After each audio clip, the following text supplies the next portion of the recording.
Bonjour à tous et bonjour à toutes, je suis Manuela Ivano, je suis coach thérapeute en thérapie comportementale, cognitive, émotionnelle. J'interviens également en tant que formatrice et consultante en soft skills, en compétences psychosociales, en prévention des risques psychosociaux et de la souffrance au travail. J'aimerais aujourd'hui vous parler d'affirmation de soi. Comment est-ce que l'on peut se comporter et réagir face à une personne qui est médisante? Alors effectivement, la médisance, on ne peut pas l'empêcher, on pourrait même dire que c'est le propre de l'homme, mais comment est-ce que vous pouvez réagir quand vous avez en permanence une personne qui est médisante, c'est-à-dire qui en fait vous parle de manière inappropriée ou de façon méchante d'une autre personne alors que cette personne n'est pas là, hein, donc il va se montrer médisante envers une autre personne qui n'est pas présente. Alors j'ai eu moi affaire à cette situation il y a quelques temps, il y a plusieurs mois maintenant de ça. Et en fait j'avoue que je n'ai pas réagi comme j'aurais dû réagir, je me suis laissée emporter par ma colère et en fait j'ai dit les choses sous la colère. Alors autrement dit que c'est pas forcément ce qu'il aurait fallu faire. Alors c'est pas non plus parce que on accompagne et on forme à toutes ces techniques que parfois on ne peut pas se laisser soi-même aussi déborder par ses émotions parce qu'on est avant tout des êtres humains et puis il y a des choses qui vont nous toucher bien sûr plus que d'autres. Alors la façon dont il faut réagir face à une personne médisante, alors il y a deux façons, c'est effectivement d'utiliser le tu accusateur, hein, de dire mais quand tu fais ça, tu parles de cette personne méchamment, c'est pas approprié. En tout cas, moi j'ai essayé de faire le jeu de rôle avec des personnes que j'accompagne en cabinet. La notion de tu est vraiment accusatrice et crée chez l'autre un malaise qui va engendrer une réaction agressive. Et donc on va tomber dans l'escalade du conflit, hein, pour ceux alors, en tout cas ceux que je forme au conflit savent qu'il y a une escalade du conflit, alors qu'en fait il faudrait plutôt rester sur quelque chose de proche de la critique, hein. Donc je vous ai fait 2 vidéos sur comment faire une critique que vous pouvez retrouver sur Facebook ou sur YouTube d'ailleurs.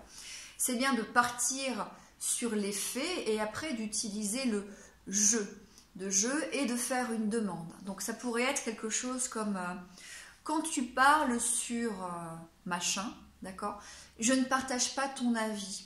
Je ne trouve pas d'ailleurs que ça soit une solution que de pointer du doigt ses défauts. J'aimerais à l'avenir qu'on évite de parler de ce sujet, s'il te plaît, d'autant plus que je ne partage pas ton point de vue. Voilà un petit peu comment on peut gérer la situation. C'est bien factuellement, qu'est-ce que j'ai constaté. Quand tu dis des méchancetés, quand tu parles négligemment ou quand tu parles de manière appropriée sur machin, je.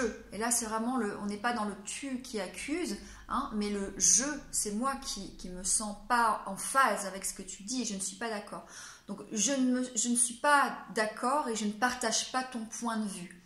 Et je ne trouve pas effectivement que ce soit une solution convenable que de pointer du doigt les défauts de cette personne.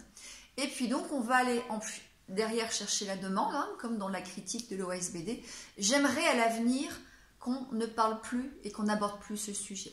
Alors, parfois, malgré tout, la personne va continuer. En tout cas, dans mon cas, la personne n'arrêtait pas. Hein, c'était toujours le cas. Néanmoins, je n'ai pas su, hein, à ce moment-là, mettre en place